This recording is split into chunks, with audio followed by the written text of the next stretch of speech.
పాఠశాల vice principal అయినటువంటి retired vice principal Shri Cherukuri Rammurthy గారిని, ఈయన మా సోదరుడు, ఇద్దరు కూడా ఒకే చోట విద్యాప్రేరణ గారు. ఈయన విద్యాప్రేరణ చదివారు, సంస్కృత విద్యాప్రేరణ, ఈయన తెలుగు భాషా ప్రేరణ. మరి వారిని మాట్లాడాల్సిన కోరు.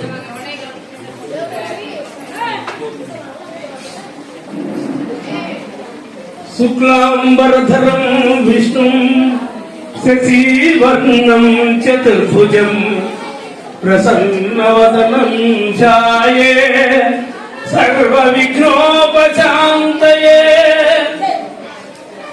సభాయ మహా. మరి వేదికలో వచ్చినటువంటి పెద్దలందరికీ కూడా నమస్కారం చేసి చెప్పుకుంటూ, మరి సుమారు నేను ఇది ఇంచుమించుగా మరి 300 దాటిపోయిందండి. 10,000 మన దగ్గరికి వెళ్ళేటువంటి సన్మాన కార్యక్రమానికి వెళ్ళేటువంటి సుమారు 300 దాకా నేను అటెండ్ అయ్యాను. ఎందుకంటే నా రిటైర్మెంట్ కి సుమారు 800 మంది వచ్చారండి. 8 జిల్లాల్లో పనిచేశాను నేను. 8 జిల్లాల నుంచి వచ్చారు. అని చెప్పి ఎవరు నన్ను కేకేయాలి కానీ కనీసం తెలిసినా వెళ్ళిపోతారు. వాడు స్పెషల్ గా కూడా రాత్రి గోపాల్ గారు ఫోన్ చేసి చెప్తారంటే ఫోన్ చేయకుండా నేను మెసేజ్ చూశాను, ఖచ్చితంగా నేను వచ్చి తీరుతానని చెప్పాను. ఎందుకంటే ఎందుకోసం ఇది చెప్తున్నానంటే, సర్వీసులో మాకు అత్యంత ముఖ్యమైనటువంటి రోజు ఏమంటే రెండండి. ఒకటి జాయినింగ్ డేట్. ఎందుకంటే ఉద్యోగంలో జాయిన్ అయినప్పుడు ఉన్నటువంటి ఆనందం ఇంకెక్కడ ఉండదండి. రెండోది పదవి విరమణ. ఆ డేట్, ఆ ఏదైతే సన్మానం జరుగుతుందో ఆ రోజు మర్చిపోయి, ఈ 2 రోజులు కూడా ఎవరు మర్చిపోరు, ఉద్యోగస్తులు ఎవరు కూడా. అంచేత ఆ టైంలో వారిని ఆనందపరుస్తూ సంతోషంగా ఉంచాలనే ఉద్దేశంతో నేను ప్రతి చోటకి వెళ్తానండి. ప్రతి చోటకి ఖచ్చితంగా వాళ్ళతో అనుబంధం ఏ రకంగా నాకు ఉంది అని చెప్పడం, నాకు ఒక 5 నిమిషాలు అవకాశం ఇవ్వాలి గోపాల గారు మీకు చెప్పాలంటే. ఎందుకంటే నాకు చిన్నప్పుడు చదువుకున్నప్పటి నుంచి ఆయన తెలుసు. చదువుకున్న తర్వాత ఈ ఊళ్ళో 32 ఏళ్ళగా మేము ఏమండి బాల్య స్నేహితురాలండి, ప్రియ స్నేహితురాలండి, ఏమండి అలాగే బంధుత్వం లేదు కానీ బంధువులకు కూడా మేము అన్నట్టుగా వాళ్ళతోటి వాళ్ళ ఫ్యామిలీతో నాకు టచ్ ఉందండి. వాళ్ళ పిల్లలు 10th క్లాస్ ఇంటర్మీడియట్ శాంతినికేతనంలో చదివే దగ్గర నుంచి కూడా ఆయన నాతో పరిచయం. ఇదంతా ఎందుకు చెప్తున్నానంటే, కష్టే ఫలే అని సంస్కృతంలో సూక్తుందండి. మేమంతా కూడా అలాగే కష్టపడి చదువుకున్న వాళ్ళం. అందరి మహాదేవి గారి సత్రంలో ఫోన్ చేస్తూ ఏమండి చక్కగా గురు శుశ్రూష చేసుకుని, అంటే ఇలాగా కాలేజీలో చదువుతూ కూడా ఇంటి దగ్గరికి వెళ్ళి గురువు దగ్గర నేర్చుకున్నటువంటి విద్యార్థుల్లో నేను ఒకనండి. అలాగే గోపాల గారు కూడా ఒకడు. మరి గోపాల గారు చాలా కష్టజీవండి. మేమంటే ఏంటంటే 22 ఏళ్లకే చదివేసుకున్నాం. ఆటోమేటిక్గా ఉద్యోగాలు పడిపోయి 4-5 ఉద్యోగాలు మాకు కావాల్సిన ఉద్యోగాలు ఎంచుకుని వచ్చేసిన వాళ్ళం చేస్తే, మరి గోపాల గారిని చూస్తే చాలా కష్టజీవండి. మొట్టమొదటి కూడా ఉద్యోగం ఏమంటే చాలా మందికి ఆ బ్యాచ్ లో అందరికీ వచ్చింది కానీ పాపం ఆయనకి రాలేదు. రాకపోయినప్పుడు కూడా ఆయన యొక్క సిద్ధాంతం ఒకటేనండి, మనం ఏ వృత్తులైనా సరే మనం రాణించగలం, సత్తా ఉన్నవాళ్ళం అని తెలుపుడు చేస్తూ రకరకాలైనటువంటి వృత్తులు చేస్తూ కూడా చక్కగా మంచి టైంలో ఉద్యోగం వచ్చిందండి. ఇంకపోతే ఉద్యోగం వచ్చిన తర్వాత ప్రస్థానం ఆయన ఎలా జరిగిందంటే, ఏ స్కూల్కి వెళ్ళండి గోపాల గారు తెలుగు వేస్తారంటే ఒక అది బ్రాండ్ ఏమండి పుష్ప రేడియో కొనుక్కోవాలని, ఏమండి ఫిలిప్స్ రేడియో కొనుక్కోవాలని, ఏమండి అలాగే మంచి బ్రాండ్ అయినటువంటి అన్ని కూడా బ్రాండ్ పేరుతో మనం ఈవేళ నడుపుతున్నాం. అలాగా తెలుగు వేస్తానికి ఎవరైనా బ్రాండ్ ఉందంటే ఆ బ్రాండ్ తెలుగు చాపర్తి గోపాల దాంట్లో డౌట్ లేదు. ఎందుకంటే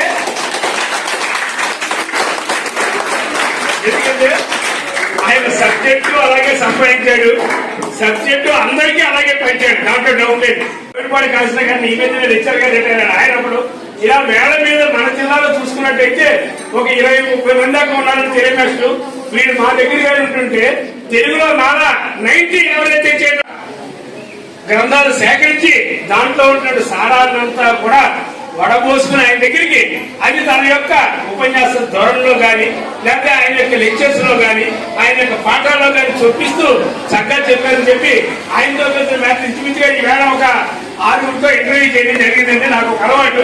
ఆయన పనిచేసిన అల్సాపురపేట అంటే ఆయన పనిచేసిన అనంతపురంలో కూడా మేస్టర్ అలా చెప్తారండి. తర్వాత ఆయన దగ్గర చదివినటువంటి పిల్లలు కూడా నేను చెప్పారు. అడిగితే వాళ్ళు చెప్పింది ఒకటండి, ఏ పాట అనుకుంటున్నాను. ఎందుకంటే మామూలుగా ఉండరు ఖాళీగా. ఇప్పుడు నేను ఉందనుకోండి అసలు ఇంట్లోనే ఉండను, అడగండి మా మనవాళ్ళు చెప్తారు. అదేంటండి 365 రోజుల్లో మహా ఉంటే 15 రాత్రులు 16 రాత్రులు అన్నట్టు ఉంటుంది నా పని ఇంటి దగ్గర. ఏ కార్యక్రమంలోనే వెళ్ళడం, ఇలాంటి వాటికి చేయడం. అంచేత ఆయన కూడా నాకు సాహిత్యం వచ్చి చక్కగా ఉన్నవాడు.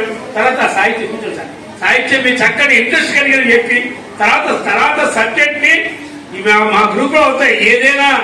ఏదైనా కార్యక్రమం కానీ ఏదైనా దాన్ని విమర్శ వచ్చిందంటే, విమర్శ అంటే అర్థం కానీ ఇంకోటి కానివ్వండి, ఏదైనా సరే అది పూర్తి స్థాయిలో ఆన్సర్ వచ్చేంత వరకు ఆయన దగ్గరికి వదలడు. ఆ చాటింగ్ కానీ లేకపోతే కానీ, ఎందుకంటే ఆయన పూర్తిగా సాటిస్ఫై అవ్వాలి. అటువంటి గట్టి పండితులండి, దాంట్లో డౌట్ ఏం లేదు. మరి అటువంటి ఆయనకి ఈవేళ పదవీ విరమణ జరుగుతున్న సందర్భంలో మరి నా తోటి ఎంపీగా, మరి నా జూనియర్ గా ఆయనకి శుభాకాంక్షలు తెలియజేస్తూ, మరి నేను మెచ్చిన రాముడు, నాకు నచ్చిన రాముడు ఆయనకి సకలానికి ఐశ్వర్యాలు ఇచ్చుకుంటూ, ముఖ్యంగా ఆరోగ్యం కావాలండి. మరి ఆ రాముడు ఆయనకి సకలానికి ఐశ్వర్యాలు ఇస్తూ కాపాడాలని. ముఖ్యంగా మేడం గారు కూడా నాకు బాగా తెలుసండి. ఆవిడ కూడా ఏమంటే చక్కగా మా చెల్లెలు అందరికీ కూడా చెల్లెలుగానే పరిచయం అందరికీ కూడా. అంచేత ఆవిడ కూడా మరి ఆరోగ్యంగా ఉండి చక్కటి 2 పుత్రరత్నాలు కన్నారు, మంచి మణిరత్నాలు కన్నాడు. అంచేత అందరూ కూడా హాయిగా ఆనందంగా గడుపుతూ ఈ మిగతా శాంతియుతం అంతా కూడా సాహిత్య సేవకి కృషి చేస్తూ మా అందరినీ కూడా గుర్తుంచుకుంటూ మమ్మల్ని కూడా కలుపుకోవాలని ఆశిస్తూ ఇంతలో మరి ఇంకా చాలా ఈ సమయానికి అందరికీ కూడా ధన్యవాదాలు. మాణిక్య వీణాను ఫలారతి మదాలస మంజుల విలాసం మహేంద్ర నీలంజుతి కోమలాంగి మాతంగ కన్యా మనసా స్మరామి చతుర్భుజే చంద్రకళావతంసే కుచోన్నతే కుంకుమరాగసోణే పాశాంకుశ పుష్పబాణస్తే నమస్తే నమస్తే జగదేక మాత జగదేక మాత. మరి చిన్నపిల్లలందరికీ కూడా మరి ఆశీర్వదిస్తూ ఇలా చక్కటి పాటలు ఎన్నో కొత్త పాటలు కూడా ఈ రోజు వరకు వచ్చే పాట. ఇప్పటికి ఇంకా నా వయస్సు ఏమండి, ఇటువంటి చెలవులతో మిమ్మల్ని కట్టి పడేయగలను. అయితే అవకాశం ఇది కాదు కాబట్టి అంచేత అందరికీ కూడా ధన్యవాదాలు చెప్తూ పిల్లలందరికీ కూడా నా శుభాకాంక్షలు అందజేస్తూ ఇంతతో సార్. Thank you sir.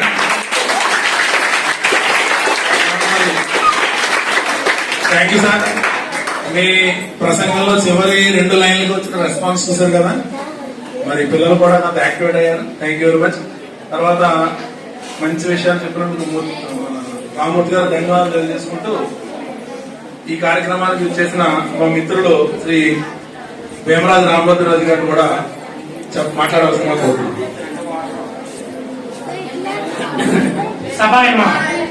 అమ్మాయిలు ఈ రోజు ఇక్కడ చెల్లెలు మేస్టర్ రిటైర్ అవుతున్నారంటే ఆయన నాకు ముందే తెలుసు. పసంపూడి కన్నా చెల్లెలు హై స్కూల్లో పనిచేసేవారు. మా అమ్మాయి మా అబ్బాయి కూడా ఆయన దగ్గర చదువుకున్నారు. వాళ్ళ తమ్ముడు గారి దగ్గర చదువుకున్నారు. ఆయన తమ్ముడు గారు ఇంగ్లీషు, ఆయన తెలుగు. మా పిల్లలు మంచి మార్కులతో హై స్కూల్ ప్రథమ స్థాయి వరకు ఉత్తీర్ణమయ్యారు. అలాగే రామసభలో చదివిన ఇంటర్మీడియట్ వాళ్ళు కూడా ప్రథమ స్థాయి ఉత్తీర్ణమయ్యారు. డిగ్రీ కూడా అంతే, ఏదో వాళ్ళ దయ. అలా చెప్పిన మేస్టర్లు నేను అక్కడికి చూడలేదు, అలా విన్నారు శ్రద్ధగా. ఈ స్కూల్ ఎంతో పుణ్యం చేసుకుంది. ఆయన రిటైర్మెంట్ ఇక్కడ జరగడం మనిషికి తప్పదు. అయినా పదవి రీత్యా తప్పుకోవాల్సిందే కదా. ఇక్కడి నుంచి అయినా సరే ఆయన ఇంకా అనేక సామాజిక సేవ చేస్తూ సాహిత్య సేవ కూడా చేస్తున్నారని తెలిసింది. ఆయన గురించి అందరూ చాలా చెప్పే ఉన్నారు. నాకు చెప్పడానికి ప్రసంగం ఏమని నేను ఆయన గురించి క్లుప్తంగా కవిత రూపంలో నేను చెప్తాను. నేను కవితలు ఎక్కువ రాసుకుంటాను, నాకు సంతోషిస్తుంటాను. ఆయన ఇవాళ ప్రత్యేకించి రాసింది, శ్రద్ధగా వినండి కూడా మీరు కూడా.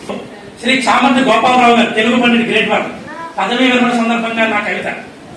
మీరు బోధించే భాష తెలుగు, మీరు బోధించే భాష తెలుగు. ఈ తెలుగుకి తెచ్చారు మీరు ఎంతో వెలుగు. ఈ తెలుగుకి తెచ్చారు మీరు ఎంతో వెలుగు. చివరి ప్రాస ఉంటుంది. ఈ భాషను అర్థం చేసుకున్నారు కనుక సమాజంలో గొప్ప వ్యక్తిగా ఉన్న శక్తిగా మెలుగు. మిగిలిన శేష జీవితం రత్నాల వెలుగులా ఉండేలా మీకు ఆ దేవుని ఆశీర్వాదం కలుగు. ఆ 4వ లైన్లో శేషారత్నం ఆయన మిసెస్ ఆయన కూడా తీసుకొచ్చాను. ఆయన కూడా కవితలో కలపాలనే ఉద్దేశంతో మీ ఇంటి పేరు కాదు మునుగు, మీ ఇంటి పేరు కాదు మునుగు, అయినా అందరి నోళ్ళలో మీ పేరే నలుగు, అయినా అందరి నోళ్ళలో మీ పేరు నలుగు. కలిసి ఉన్న మీ కుటుంబం వివిధ వృత్తుల్లో ఉన్నారు దిక్కుల్లా 4. అంటే ఆయన టీచర్ వృత్తి, మేడం గారు ఆర్టీసీ, అబ్బాయి బ్యాంకు, ఇంకో అబ్బాయి సాఫ్ట్వేర్, ఇలా వివిధ వృత్తులు దిక్కుల్లా 4. ఉపాధ్యాయ వృత్తికి ముందే ఈ భాషను బోధించేవారు. దీని మీద అరుగు. ఆయనకి ఉపాధ్యాయ వృత్తికి ముందే ప్రైవేట్ బోధించేవారు చెప్పి చేసేవారు. అరుగు. మీరు ఉపాధ్యాయ వృత్తి అడిగిన పిల్లలకు చేస్తారు నివృత్తి, సందేహం లేకుండా. అడిగిన పిల్లలకు చేస్తారు నివృత్తి. చదివిన పిల్లలు మీకు పెడతారు నమస్కారం చేయి ఎత్తి. మీరు మాకు ఇలా తెలుసు గోపాలరావు చామంతి అని. ఈ వృత్తిలో మీరు గడించారు కీర్తి, ఈ వృత్తిలో మీరు గడించారు కీర్తి. మీకు సోదరుడు ఉన్నారు మూర్తీభవించిన మూర్తి, మీకు సోదరుడు ఉన్నారు మూర్తీభవించిన మూర్తి. విద్యార్థులందరికీ మీ జీవితం స్ఫూర్తి, విద్యార్థులందరికీ మీ జీవితం స్ఫూర్తి.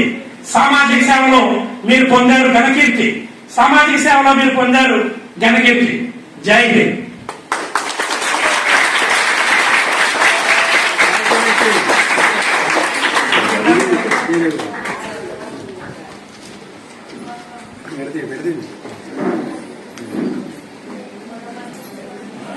ధన్యవాదములు. చాలా బాగుంది సార్. చాలా సంతోషం సార్. మరి దాంట్లో చక్కటి విషయాలు తెలియజేయడంతో పాటు నా పేరు కూడా చేసినందుకు, తర్వాత మా వేదిక మీద ఉన్నటువంటి బంధు మిత్రులు కాకుండా ముందు ఉపాధ్యాయులు అయిన తర్వాతనే బంధుమిత్రులు పిలుతాము. మా ప్రాథమిక పాఠశాల ప్రధానోపాధ్యాయులు ఆయన మీ అందరికీ కోరుమల్లి వెంకటరమణ గారుగా మాత్రమే తెలుసును. ఆయనకి మాకు వృక్షమిత్ర కోరుమల్లి వెంకటరమణ గారుగా తెలుసు.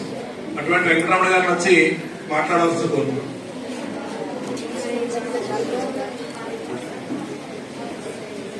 ఈయన మా వెంటూరు గ్రామంలో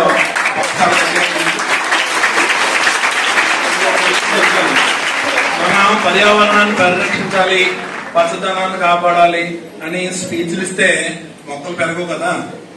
ఈ మాస్టారు మామిడి టెంకులు సేకరించి, పనస గింజలు సేకరించి ప్లాస్టిక్ కవర్లో వేసి వాళ్ళ ఇంటి పెరట్లో దగ్గరగా వేలాది మొక్కల్ని పెంచి ఆ మొక్కలు మన చుట్టుపక్కల ఉన్న పాఠశాలకి అలాగే ఇళ్లకి కూడా సప్లై చేసి హరిత విప్లవానికి, అంటే ఇక్కడ మనం ఏదో పంటలు పెంచడం కాదు కానీ మన చుట్టుపక్కల ఉన్నటువంటి పాఠశాలన్నింటిలో కూడా పచ్చదనాన్ని పెంచడం కోసం కృషి చేసిన వ్యక్తి శ్రీ వెంకటరమణ గారు. వారిని మాట్లాడాలని కోరుతున్నాను. సభకు నమస్కారం.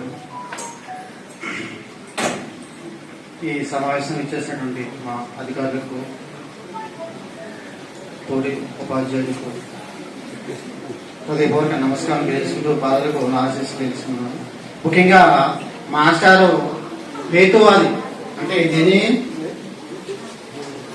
యథార్థమైతేనే యథార్థం ఎంతవరకు తెలుసుకుంటారు. ఆయనకి ఏదైనా నచ్చిన విషయం ఉంటే అంటే సామాజిక కార్యక్రమాలు కూడా ఒక ఉపాధ్యాయులే కాకుండా సామాజిక కార్యక్రమాలు కూడా పాల్పంచుకున్నారు. ఆయన ఏకలీవుడుగా అంటే నేను తెలుసుకున్నట్టు ఆయన స్వయం కృషితో పైకి వచ్చిన మహనీయుడైన. ఈరోజు మాస్టర్ వల్ల ఎన్నో వేల మంది విద్యార్థులు చదువు నేర్చుకున్నారు. నిజంగా ఉపాధ్యాయుడు సొంత ఆస్తి అంటే తన కళ్ళ ఎదుట బాలబాలికలు ఉన్నత స్థాయి ఎదిగేదంటే మా ఆస్తి అని నా నమ్మకం. అంటే తన ద్వారా విద్య పొందడం వల్ల మొక్కల్లా విశ్వానికి సమాచారం చేస్తున్నారు, వాళ్ళు మంచి స్థాయిలో వెళ్తున్నారు అని సంతోషించే మొదటి వ్యక్తుల్లో తల్లిదండ్రులతో పాటుగా ఉపాధ్యాయుడు సంతోషిస్తారు. ముఖ్యంగా ఈ సమావేశానికి నన్ను పిలవడం 2008 సంవత్సరం నుంచి మన గోపాలరావు గారు నేను చెల్లూరు మెయిన్ స్కూల్లో పనిచేస్తున్నప్పుడు పరిచయం. వారు ఉపాధ్యాయ వృత్తితో పాటుగా సమాజానికి సంబంధించిన సేవలు చేస్తున్నారు. చాలా సంతోషదాయకం. వారి ఇంటి దగ్గర మంచి జ్ఞాన భాండాగారం ఉంది, లైబ్రరీ.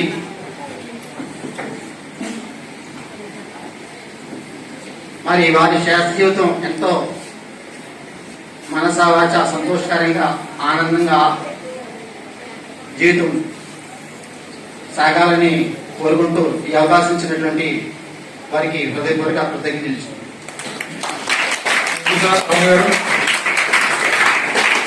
తర్వాత రాయవరం మండలంలో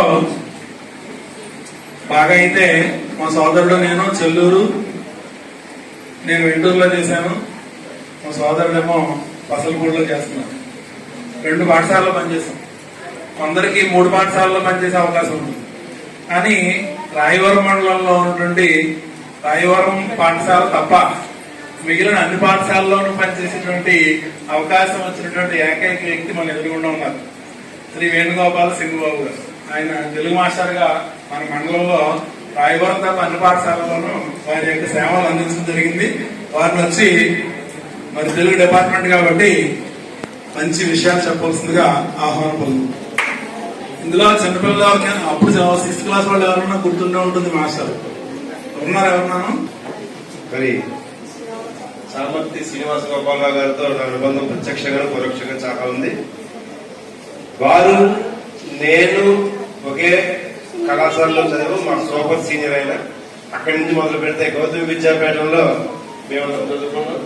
విద్యా ప్రవీణ, భాషా ప్రవీణ రోజుల్లో వారు చదివారు. బిఏఓఏ రోజుల్లో నేను చదివాను. సో అదొక అనుబంధం.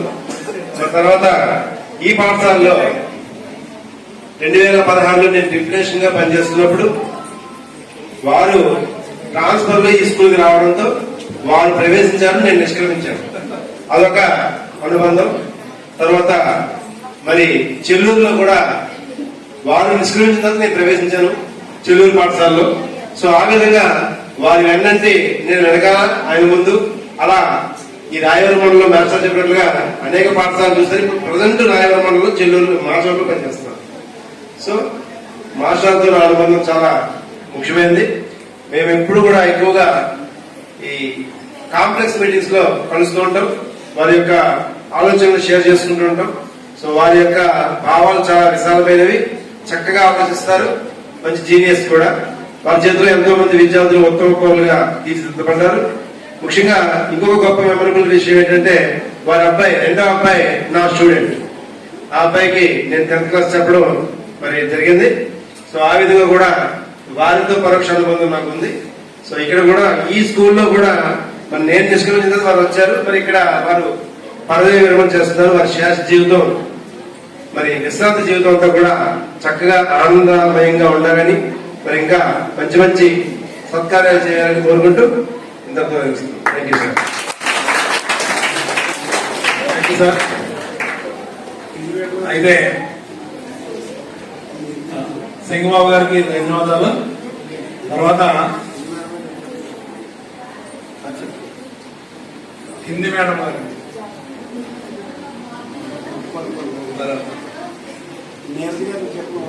నీరజ మేడం గారు పిలిచారు దగ్గర. తర్వాత వేదిక మీద ఉన్నటువంటి మా బంధువులు, కుటుంబ సభ్యుల్ని మాట్లాడవలసిందిగా ఆహ్వానిస్తూ, ముందుగా మా బావగారైనటువంటి శ్రీ ఒకసారి నిలబడండి. ఈయన గోపాలరావు గారు విజయంకుడు, అంటే పెద్ద అబ్బాయికి మావగారు అన్నమాట. ఈయన విశాఖపట్నం పోలీస్ కమిషనరేట్ లో సూపరింటెండెంట్ గా పనిచేసి రిటైర్ అయ్యారు. వారి అమ్మాయి మా అన్నయ్య గారికి కోడలు. ఈ సందర్భంగా విజయంకుడు గారి యొక్క రిటైర్మెంట్ ఇచ్చేసినటువంటి మా బాబు గారిని 2 మాటలు, ఓన్లీ 1, 2 అంతే, 3వ అధ్యాయం మాట్లాడాల్సింది.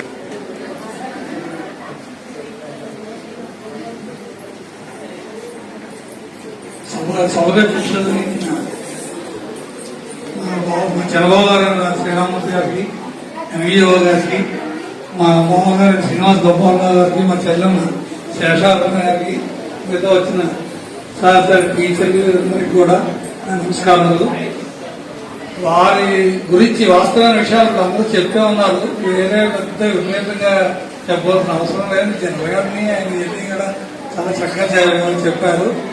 అయితే ఆయన జీవితం ఆయన నుండిగా అంటే అభ్యుదయ భావాలు, సరళీకృతమైన అభ్యుదయ భావాలతో ప్రశాంతంగా చక్కగా కొనసాగించాలని వారి కుటుంబ సభ్యులతో, వారి ఇప్పుడు ఈ మధ్య మనవరాలతో అందరితో చక్కగా ఆనందంగా గడపాలని ఆకాంక్షిస్తూ జరుగుతున్న సెలవు తీసుకుంటాం.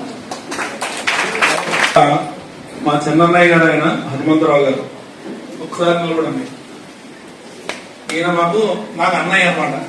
మీరు ఆశీర్వాదం అన్నయ్య అని చూస్తున్నారు. మీరు అన్నయ్య, నేనే తమ్ముడిని.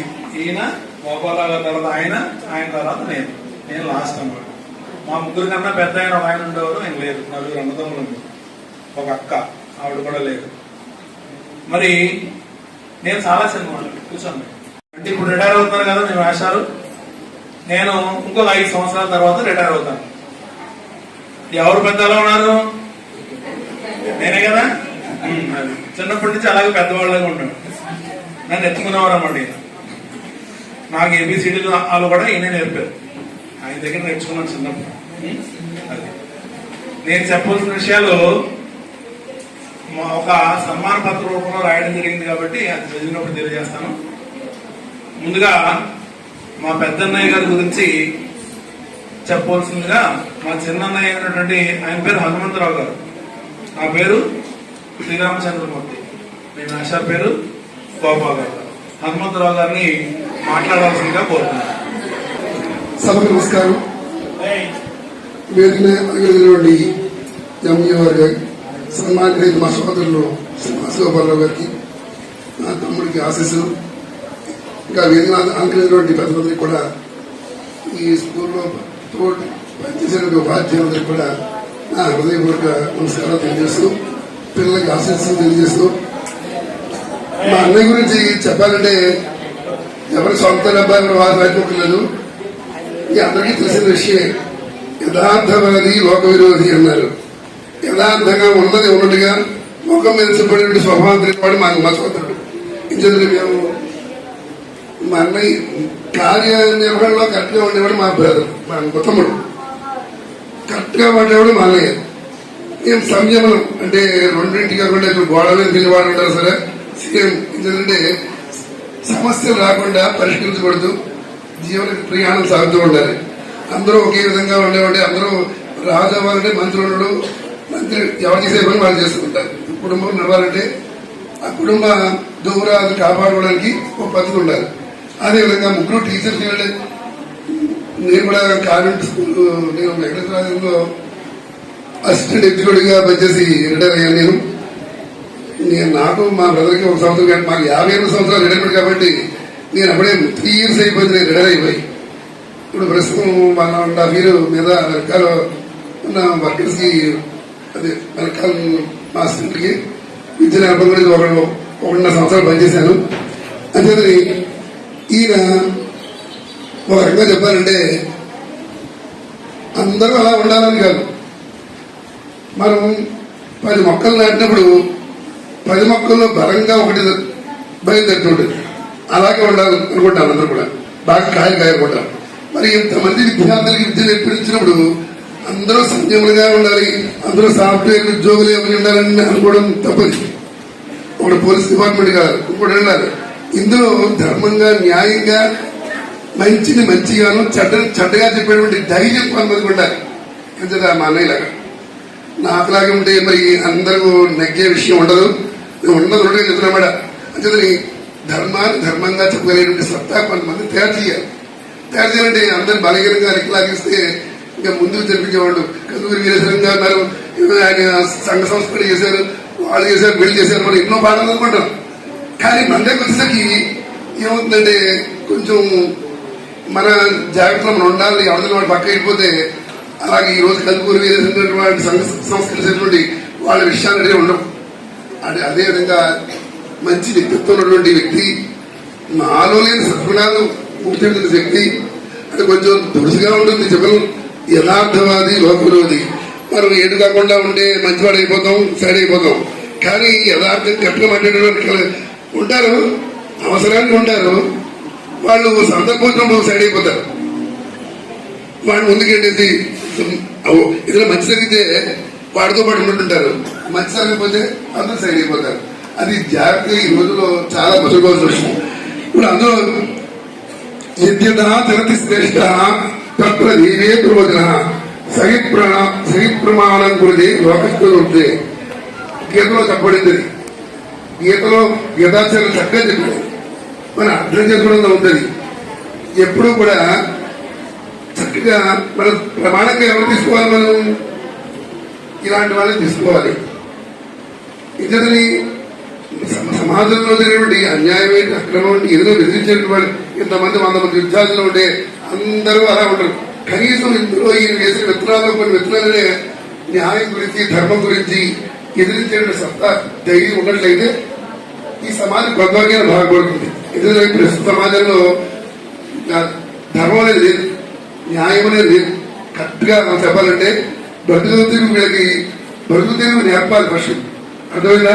వీళ్ళందరూ కూడా ఈ జీవితంలో ఈ సమాజంలో బ్రతకాలంటే చాలా తెలివితేటలు ఉండాలి, చాలా ఉండాలి. అలాగని అన్యాయాన్ని అధర్మాన్ని సపోర్ట్ చేయకూడదు. ధర్మం ఉందంటే మనం చేయలేకపోవచ్చు, కానీ దాన్ని విచ్ఛేదన చేయకూడదు. అది మాత్రం మనం తెలుసు మొదలుకోవాలి. ఇప్పుడు ఇంతమంది విద్యార్థులు చెప్తారంటే కష్టపడి వీళ్ళందరూ కూడా మంచిగా తయారవ్వాలి. ఆయన కష్టపడి బయటకు వచ్చారు. మేమందరూ కూడా కష్టపడి జీవితం కూడా ఒక ఏకమైన శిక్షణ కావాలి, ఎవరి శిక్షణ వాళ్ళదే. ఆ విధంగా వచ్చిన వాళ్ళని మాకు దాంట్లో కష్టం తెలుసు.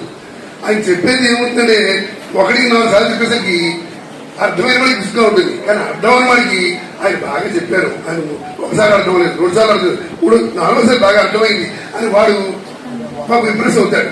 కానీ మిగతా ముగ్గురు కొంచెం ఫస్ట్ వచ్చిన వాడు చిరాకు పడతాడు, 2వ వాడు కొంచెం అదివాడు ఉంటాడు, 3వ వాడు 4వ వాడు అవుతే అయ్యో నాకు దేవుళ్ళ చెప్పాడు కాబట్టి మాకు అర్థమైంది అనిపిస్తుంది. కానీ ఉపాధ్యాయుడు 4వ వాడి గురించి చూడాలి. మొదటి వాడు 2వ వాడు ఏదైనా పరిగెడతారు, బట్టి ఈ 4వ వాడు పరిగెట్టలేదు. ఆ పరిగెత్తించే సత్తా ఒక ఉపాధ్యాయుడికి మాత్రం ఉంటుంది. వెనకబడిన వాడిని ముందుకు తీసుకురావాలన్న ఆలోచన ఒక ఉపాధ్యాయుడికి మాత్రం ఉంటుంది. త్యాగం చేసి ఆయన అంటే కాలక్షేపం గురించి రాదు. ఇప్పుడు కూడా తన విద్యార్థులు అభివృద్ధిలోకి వచ్చారంటే ఒక సంతోషం. గురువుగారు మీరు మీ దయ వల్ల మాకు ఇలా ఉంది అని చూసి స్టూడెంట్స్ కి మా పిల్లలకి ఇలా చెప్పారైనా ఎంత బాగా చెప్పారైనా. అదేవిధంగా ఎవరైనా ఒక మాట చెప్తున్నారు, ఆయన ఏదో చెవులో తీర్థం పోయినట్టు అయిపోతుందన్నమాట.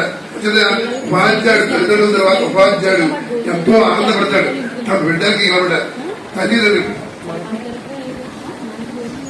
పుత్రోత్సాహం.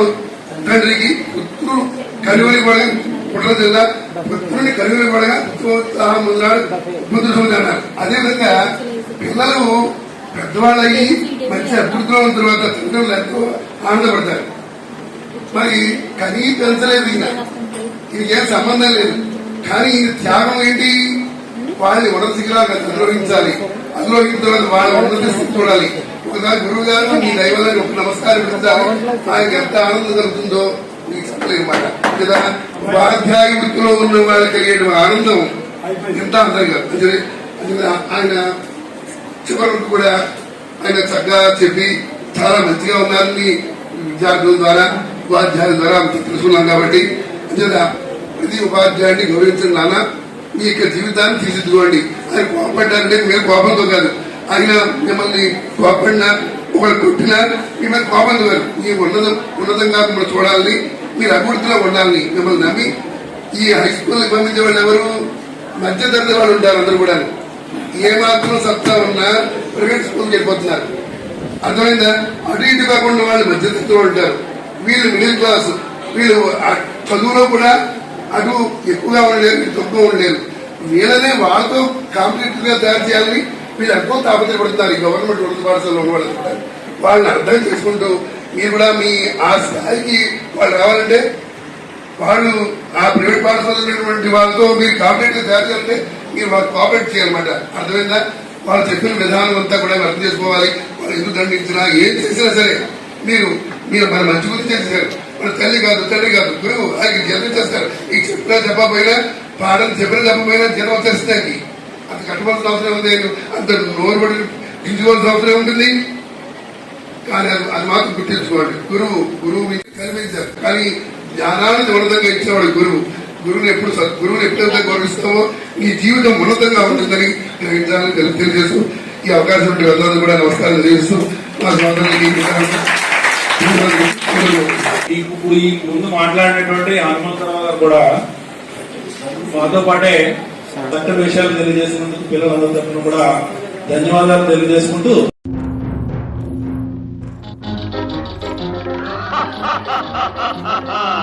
వివాహ